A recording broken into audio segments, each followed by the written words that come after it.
प्रेम से बोलिए शनिदेव महाराज की जय। श्री शनिदेव जी आपको आपके परिश्रम का उचित फल दें और आपके जीवन को मंगलमय बनाएं। तो आइए आज हम श्रवण करेंगे शनिदेव की बड़ी ही सुंदर कथा का। तो प्रेम से बोलिए गौरी पुत्र गणेश भगवान की जय, शनिदेव महाराज की जय। एक समय की बात है, सूर्य, चंद्रमा, मंगल, बुध, बृहस्पति, शुक्र, शनि, राहु और केतु, इन सभी ग्रहों में आपस में झगड़ा हो गया कि हम सब में सबसे बड़ा कौन है। सब अपने आप को बड़ा कहते थे। जब आपस में कोई निश्चय ना हो सका तो सब के सब आपस में झगड़ते हुए इंद्र के पास जा पहुंचे और कहने लगे कि आप सब देवताओं के राजा हो, इसीलिए आप हमारा न्याय करके बताओ कि हम नवों ग्रहों में सबसे बड़ा कौन सा ग्रह है। राजा इंद्र इनका प्रश्न सुनकर घबरा गए और कहने लगे कि मुझ में तो यह सामर्थ्य है नहीं जो किसी को बड़ा या छोटा बतला सकूं। मैं अपने मुख से कुछ नहीं कह सकता, लेकिन हाँ, एक उपाय हो सकता है। इस समय पृथ्वी पर राजा विक्रमादित्य दूसरों के दुखों का निवारण करने वाले हैं, इसीलिए तुम सब मिलकर उन्हीं के पास जाओ, वही तुम्हारे दुखों का निवारण करेंगे। ऐसा वचन सुनकर सभी ग्रह देवता चलकर भूलोक में राजा विक्रमादित्य की सभा में जाकर उपस्थित हो गए और अपना प्रश्न राजा के सामने रखा। राजा उनकी बात सुनकर बड़ी चिंता में पड़ गए कि मैं अपने मुख से किसको बड़ा और किसको छोटा बताऊं। जिसको छोटा बताऊंगा वही क्रोध करेगा। परंतु उनका झगड़ा निपटाने के लिए एक उपाय सोचा कि सोना, चांदी, कांसा, पीतल, सीसा, रांगा, जस्ता, अभ्रक और लोहा, नवों धातुओं के 9 आसन बनवाए। सब आसनों को क्रम से, जैसा सोना सबसे पहले और लोहा सबसे पीछे बिछाए गए। इसके पश्चात राजा ने सब ग्रहों से कहा कि आप सब अपने अपने सिंहासनों पर बैठिए।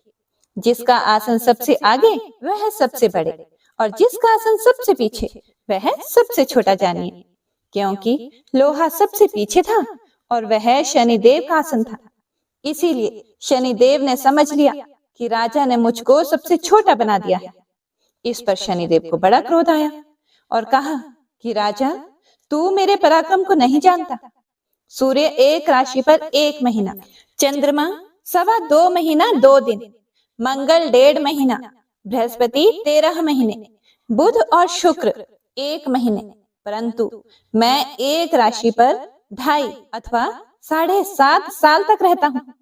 बड़े बड़े देवताओं को भी मैंने भीषण दुख दिया है। हे राजन सुनो, राम जी को 7.5 आई और वनवास हो गया और रावण पर आई तो राम ने लक्ष्मण को सेना लेकर लंका पर चढ़ाई कर दी, रावण के कुल का नाश कर दिया। हे राजा, अब तुम सावधान रहना। राजा कहने लगा, जो कुछ भाग्य में होगा देखा जाएगा। उसके बाद अन्य ग्रह तो प्रसन्नता के साथ चले गए, परंतु शनिदेव बड़े क्रोध के साथ वहां से चले गए। कुछ काल व्यतीत हो जाने पर जब राजा को 7.5 की दशा आई तो शनिदेव घोड़ों के सौदागर बनकर अनेक सुंदर घोड़ों के सहित राजा की राजधानी में आया। जब राजा ने सौदागर के आने की खबर सुनी तो अश्वपाल को अच्छे अच्छे घोड़े खरीदने की आज्ञा दी। अश्वपाल ऐसी अच्छी नस्ल के घोड़े देखकर और उनका मूल्य सुनकर चकित हो गया और तुरंत ही राजा को खबर दे दी। राजा उन घोड़ों को देखकर एक अच्छा सा घोड़ा चुनकर उसके ऊपर सवारी कर ली। राजा के घोड़े की पीठ पर चढ़ते ही घोड़ा जोर से भागा। घोड़ा बहुत दूर एक बड़े जंगल में जाकर राजा को छोड़कर अंतर ध्यान हो गया। इसके बाद राजा अकेला जंगल में भटकता फिरता रहा। बहुत देर के पश्चात राजा ने भूख और प्यास से दुखी होकर भटकते भटकते एक ग्वाले को देखा। ग्वाले ने राजा को प्यास से व्याकुल देखकर पानी पिलाया। राजा की उंगली में एक अंगूठी थी, वह उसने निकालकर प्रसन्नता के साथ ग्वाले को दे दी और शहर की ओर चल दिया। राजा शहर में पहुंचकर एक सेठ की दुकान पर जाकर बैठ गया और अपने आप को उज्जैन का रहने वाला तथा अपना नाम वीका बताया। सेठ ने उसको कुलीन मनुष्य समझकर जल आदि पिलाया। भाग्यवश उस दिन सेठ की दुकान पर बिक्री बहुत अधिक हुई। तब सेठ उसको भाग्यवान पुरुष समझकर भोजन कराने के लिए अपने साथ ले गया। भोजन करते समय राजा ने आश्चर्य की बात देखी कि खूंटी पर हार लटक रहा था और वह खूंटी उस हार को निगल रही है। भोजन के पश्चात कमरे में आने पर जब सेठ को कमरे में हार न मिला तो सबने यही निश्चय किया कि सिवाय वीका के और कोई इस कमरे में नहीं आया, इसीलिए अवश्य ही उसी ने हार चोरी किया है। परंतु वीका ने हार लेने से मना कर दिया।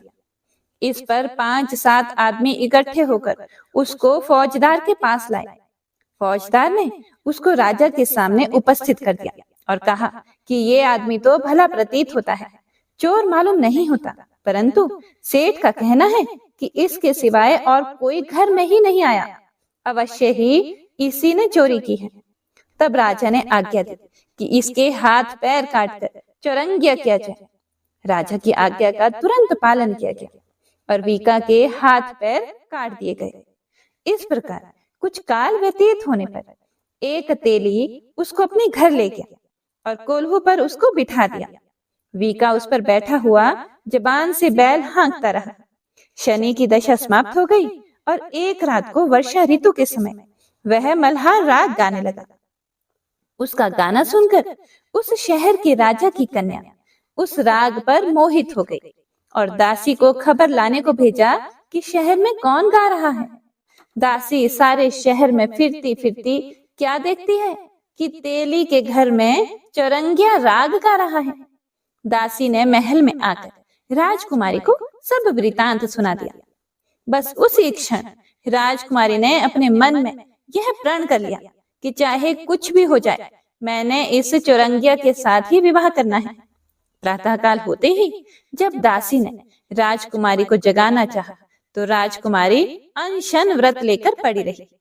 तब दासी ने रानी के पास जाकर राजकुमारी के ना उठने का वृतांत कहा। रानी ने तुरंत ही वहां पर आकर राजकुमारी को जगाया और उसके दुख का कारण पूछा। तो राजकुमारी ने कहा कि माताजी, मैंने यह प्रण कर लिया है कि तेली के घर में जो चौरंगिया है उसी के साथ विवाह करूंगी। माता ने कहा, पगली, यह क्या बात कह रही है? तुझको किसी देश के राजा के साथ परणाया जाएगा।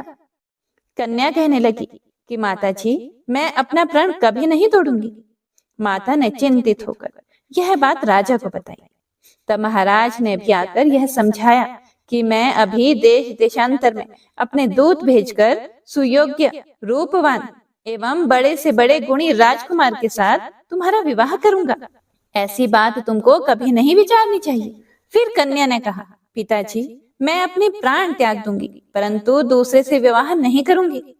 इतना सुनकर राजा ने क्रोध से कहा, यदि तेरे भाग्य में ऐसा ही लिखा है तो जैसे तेरी इच्छा हो वैसा ही कर।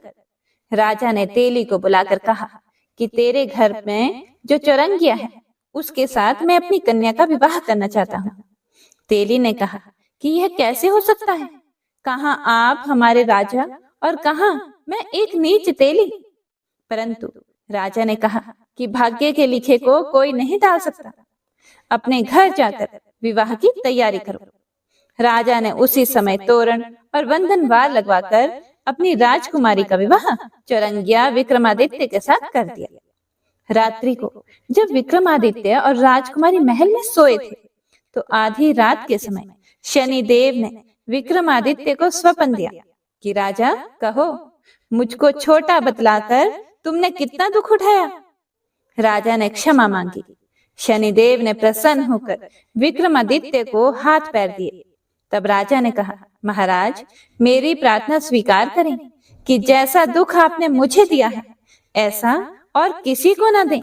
फिर शनिदेव ने कहा कि तुम्हारी यह प्रार्थना स्वीकार है। जो मनुष्य मेरी कथा सुनेगा या कहेगा उसको मेरी दशा में कभी किसी प्रकार का दुख नहीं होगा, और जो नित्य ही मेरा ध्यान करेगा या चींटियों को आटा डालेगा उसके सब मनोरथ पूर्ण होंगे। इतना कहकर शनिदेव अपने धाम को चले गए। राजकुमारी की आंख खुली और उसने राजा के हाथ पांव देखे तो आश्चर्य को प्राप्त हुई। उसको देखकर राजा ने अपना समस्त हाल कहा कि मैं उज्जैन का राजा विक्रमादित्य हूँ। यह बात सुनकर राजकुमारी बहुत प्रसन्न हुई। प्रातःकाल राजकुमारी से उसकी सखियों ने पूछा, तो उसने अपने पति का समस्त वृतांत कह सुनाया। तब सब ने प्रसन्नता प्रकट की और कहा कि ईश्वर ने आपकी मनोकामना पूर्ण कर दी। जब सेठ ने यह बात सुनी तो वह विक्रमादित्य के पास आया और राजा विक्रमादित्य के पैरों पर गिरकर क्षमा मांगने लगा कि आप पर मैंने चोरी का झूठा दोष लगाया, अतः आप मुझको जो चाहे दंड दें।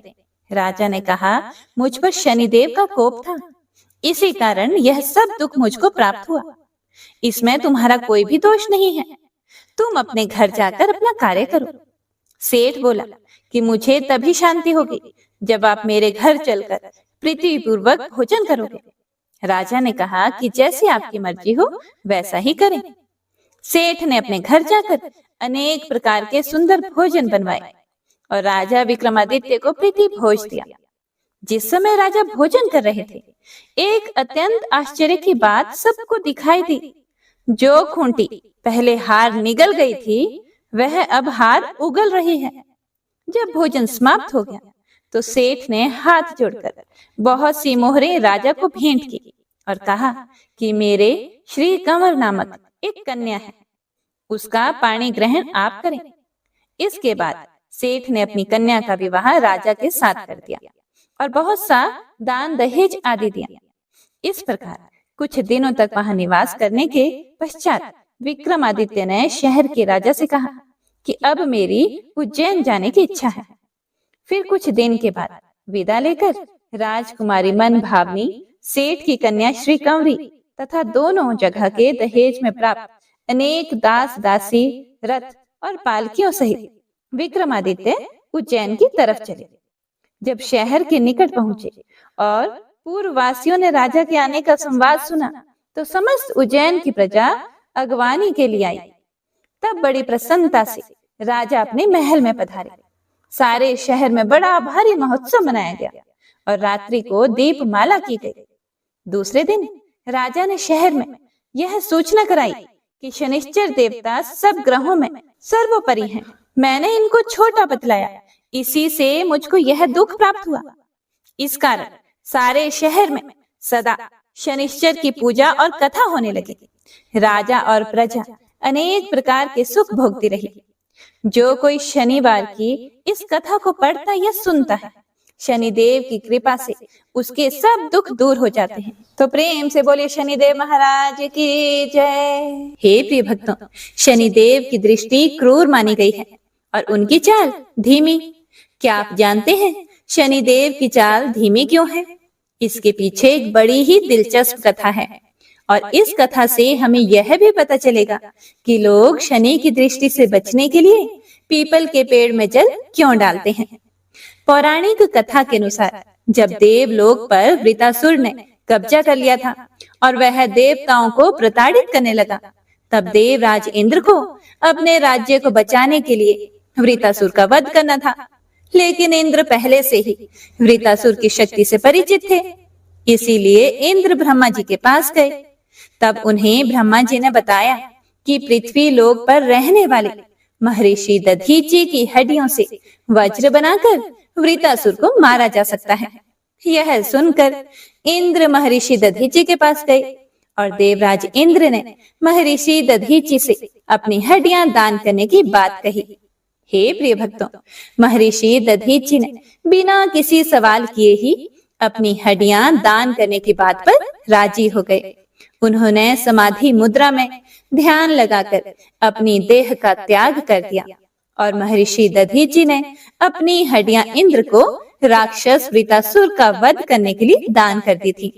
जब महर्षि दधीचि की पत्नी को यह पता चला कि उनके पति ने देवताओं की मदद के लिए अपने प्राण त्याग दिए हैं, तब वे उस दुख को सहन नहीं कर सकी और उन्होंने सती होने का निश्चय कर लिया।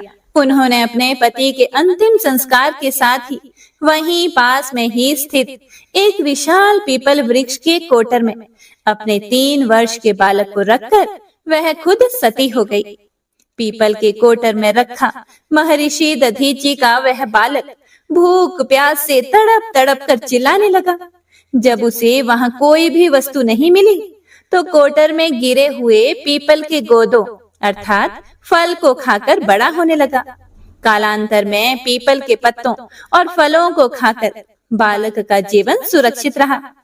एक दिन संयोगवश देव ऋषि नारद वहां से गुजर रहे थे। तब देव ऋषि नारद जी ने उस बालक को उस कष्टप्रद स्थिति में देखा तो उससे उसका परिचय पूछा। नारद जी बोले कि हे बालक, तुम कौन हो और तुम्हारे माता पिता कौन हैं? बालक बोला, यही तो मैं भी नहीं जानता। ये मैं भी जानना चाहता हूँ कि मैं कौन हूँ और मेरे माता पिता कौन हैं। तब नारद जी ने अपनी दिव्य दृष्टि से देखकर उस बालक को बताया कि तुम महान दानी महर्षि दधीचि के पुत्र हो। नारद जी ने बालक को यह भी बताया कि उनके माता पिता की मृत्यु कैसे हुई थी। हे प्रिय भक्तों, देव ऋषि नारद जी से सारी बात जानने के बाद बालक ने उनसे पूछा कि मेरे माता पिता की अकाल मृत्यु का क्या कारण था। तब नारद जी बोले कि तुम्हारे माता पिता पर शनि देव की महादशा थी। नारद जी ने उसे यह भी बताया कि शनि देव की महादशा के कारण ही उसकी भी ऐसी स्थिति हुई है। इतना बताने के बाद नारद जी ने पीपल के पत्ते और गोदों को खाकर जीने वाले बालक का नाम पिपलाद रखा और उसे दीक्षित किया। हे प्रिय भक्तों, नारद जी के जाने के बाद पिपलाद ने नारद जी के बताए अनुसार ब्रह्मा जी की घोर तपस्या की और उन्हें प्रसन्न किया। ब्रह्मा जी ने जब बालक पिपलाद से वरदान मांगने को कहा, तब पिपलाद ने अपनी दृष्टि मात्र से किसी को भी जला डालने की शक्ति मांगी। ब्रह्मा जी से वरदान मिलते ही पिपलाद ने सबसे पहले शनि देव का आवाहन किया और उन्हें अपने सम्मुख प्रस्तुत किया और फिर उन्हें अपनी आंखों से भस्म करना शुरू कर दिया। पिपलाद की दृष्टि पड़ने से शनि देव का शरीर जलने लगा और ब्रह्मांड में कोलाहल मच गया। अपने पुत्र को बचाने में भगवान सूर्य भी असमर्थ थे। फिर सूर्य देव ने ब्रह्मा जी से अपने पुत्र शनि देव को बचाने के लिए प्रार्थना की। तब ब्रह्मा जी ने पिपलाद को शनि देव को छोड़ने के लिए कहा, लेकिन पिपलाद इसके लिए तैयार नहीं हुए। तब ब्रह्मा जी ने उन्हें एक के बदले 2 वर मांगने को कहा। तब पिपलाद ऋषि ने 2 वरदान मांगे। हे प्रिय भक्तों, पिपलाद ने पहला वरदान मांगा कि जन्म से 16 वर्ष तक किसी भी बालक की कुंडली में शनि का स्थान नहीं होगा, जिससे कि कोई और बालक मेरे जैसा अनाथ ना हो। और दूसरा वरदान यह मांगा कि मुझ अनाथ को शरण पीपल वृक्ष ने दी है, इसीलिए जो भी मनुष्य सूर्य उदय से पहले पीपल वृक्ष पर जल चढ़ाएगा, उस पर शनि की महादशा का असर नहीं होगा। ब्रह्मा जी ने तथास्तु कहकर उसे यह दोनों वरदान दे दिए। तब पिपलाद ने जलते हुए शनि देव को अपने ब्रह्मदंड से उनके पैरों पर आघात करके उन्हें मुक्त कर दिया, जिससे शनि देव के पैर क्षतिग्रस्त हो गए और वह पहले जैसे तेजी से चलने लायक नहीं रहे। इसीलिए उन्हें शनिश्चर कहा जाता है, अर्थात जो धीरे चलता है वही शनिश्चर है। आगे चलकर पिपलाद ने प्रश्न उपनिषद की रचना की, जो आज भी ज्ञान का बहुत बड़ा भंडार है। तो यह थी पिपलाद और शनिदेव की कथा। उम्मीद है आपको पसंद आई होगी। तो प्रेम से बोलिए शनिदेव महाराज की जय। हे प्रिय भक्तों, तो आइए अब सुनते हैं लप्सी और तपसी की कहानी। यह एक पौराणिक लोक कथा है। इस कथा के अनुसार एक लप्सी था तथा एक तपसी था। तपसी सदैव भगवान की तपस्या में लीन रहता था और लप्सी रोजाना 1.25 सेर की लापसी बनाकर भगवान का भोग लगाकर खा लेता था। एक दिन वह दोनों लड़ने लगे। तपसी बोला, मैं रोजाना भगवान की तपस्या करता हूँ, इसीलिए मैं बड़ा हूँ। तो लप्सी बोला कि मैं रोज भगवान को 1.25 सेर लापसी का भोग लगाता हूँ, इसीलिए मैं बड़ा हूँ। तभी देव मुनि और परम वैष्णव ब्रह्मा जी के मानस पुत्र और महाज्ञानी नारद जी वहां से गुजर रहे थे। उन्होंने लप्सी और तपसी दोनों को लड़ते हुए देखकर उनसे पूछा कि तुम दोनों क्यों लड़ रहे हो। तब तपसी ने खुद के बड़ा होने का कारण बताया और लप्सी ने अपने सर्वश्रेष्ठ होने का कारण बताया। उन दोनों की पूरी बात सुनकर महाचतुर भक्त शिरोमणि नारद जी बोले कि तुम दोनों का फैसला मैं कर दूंगा। दूसरे दिन लपसी और तपसी नहाकर अपनी रोज की भक्ति करने के लिए गए तो नारद जी ने छुपकर 1.25 करोड़ की एक अत्यंत बहुमूल्य रत्न जड़ित और दुर्लभ मणियों से बनी अंगूठी उन दोनों के सामने रख दी। हे प्रिय भक्तों, तपसी की नजर जब अंगूठी पर पड़ी तो उसने चुपचाप अंगूठी उठाकर अपने नीचे दबा ली।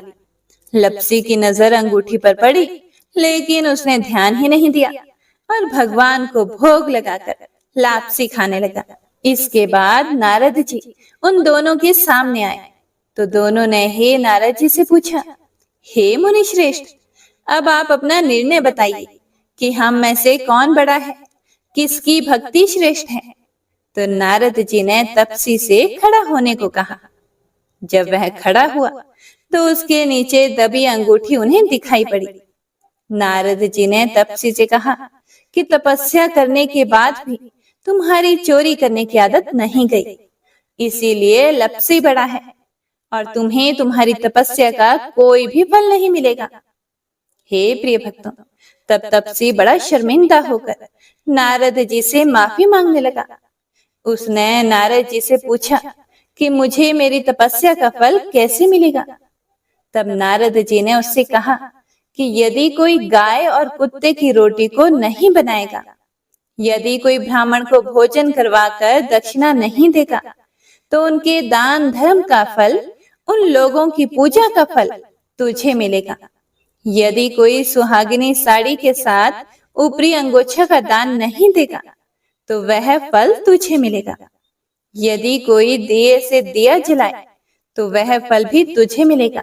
यदि कोई सारी कहानी सुने लेकिन तुम्हारी कहानी नहीं सुने तो उसकी पूजा का फल भी तुझे मिलेगा। हे प्रिय भक्तों, उसी दिन से हर व्रत कथा कहानी के साथ लपसी तपसी की यह कहानी भी अवश्य सुनी और कही जाती है। जय जय शनि देव महाराज, जन के संकट हरने वाले। जय जय शनि देव महाराज, जन के संकट हरने वाले। तुम सूर्य पुत्र बलधारी, भय मानत दुनिया सारी। तुम सूर्य पुत्र बलधारी, भय मानत दुनिया सारी। साधत हो दुर्लभ काज, जय जय शनि देव महाराज, जन के संकट हरने वाले। तुम धर्मराज के भाई, जम क्रूरता पाई। तुम धर्मराज के भाई, जम क्रूरता पाई।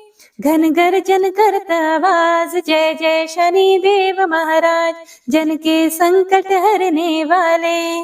तुम नील देव बिकरारी, भैंसा पर करत सवारी। तुम नील देव बिकरारी, भैंसा पर करत सवारी।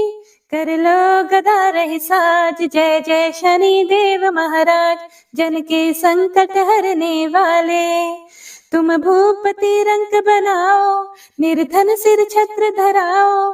तुम भूपति रंग बनाओ, निर्धन सिर छत्र धराओ। समरथ हो करन मम काज, जय जय शनि देव महाराज, जन के संकट हरने वाले। राजा को राज मिटाओ, जिन भक्तों पीर दिवायो। राजा को राज मिटाओ, जिन भक्तों पीर दिवायो। जग में हो गई जय जयकार, जय जय शनि देव महाराज, जन के संकट हरने वाले। तुम हो स्वामी हम चरणन, सिर करत नमामि जी। तुम हो स्वामी हम चरणन, सिर करत नमामि जी। पूर्वो जन जन की ये आस, जय जय शनि देव महाराज, जन के संकट हरने वाले। यह पूजा देव तिहारी, करत दीन भाव ते थारी। यह पूजा देव तिहारी, करत दीन भाव ते थारी। अंगीकृत करो कृपालु जी, जय जय शनि देव महाराज, जन के संकट हरने वाले। प्रभु शुद्धि दृष्टि निहारो, क्षमिए अपराध हमारो। प्रभु शुद्धि दृष्टि निहारो, क्षमिए अपराध हमारो। है हाथ तिहारे लाज, जय जय शनि देव महाराज, जन के संकट हरने वाले। हम बहुत विपत्ति घबराए, शरणागति तुमरी आए। हम बहुत विपत्ति घबराए, शरणागति तुमरी आए, प्रभु सिद्ध करो सब काज। जय जय शनि देव महाराज, जन के संकट हरने वाले। यह विनय करे कर जोर के, भक्त सुनावे जी। यह विनय करे कर जोर के, भक्त सुनावे जी। तुम देवन के सिर ताज, जय जय शनि देव महाराज, जन के संकट हरने वाले। तुम सूर्य पुत्र बलधारी, भय मानत दुनिया सारी। तुम सूर्य पुत्र बलधारी, भय मानत दुनिया सारी। साधत हो दुर्लभ काज, जय जय शनि देव महाराज, जय जय शनि देव महाराज, जय जय शनि देव महाराज। प्रेम से बोलिए शनिदेव महाराज की जय।